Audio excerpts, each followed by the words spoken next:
Orice căi sunt, toate parcă duc spre cerul sfânt, la Dumnezeu. Dar calea ta e una, pe ea vreau să stau, orice m-ar costa, întotdeauna. Inimă curată doresc să am, inimă curată și în acest an. Inima mea să fie în mâna ta și când ispite vin, tu s-o întărești.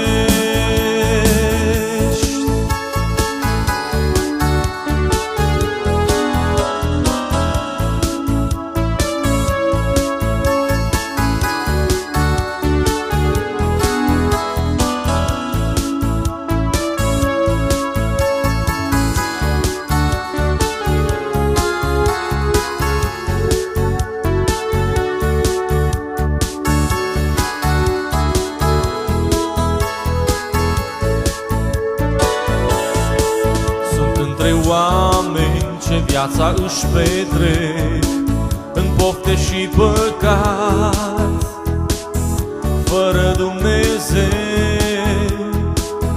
fără sfatul Său. Dar eu te rog, Iisuse, ajută-mă, dă-mi putere multă prin Duhul Tău. Inimă curată doresc să am,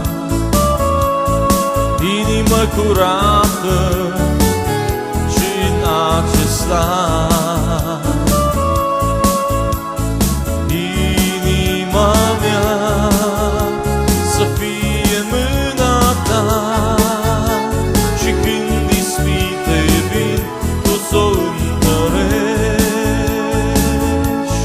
Inimă curată doresc să am, inimă curată și în acest an.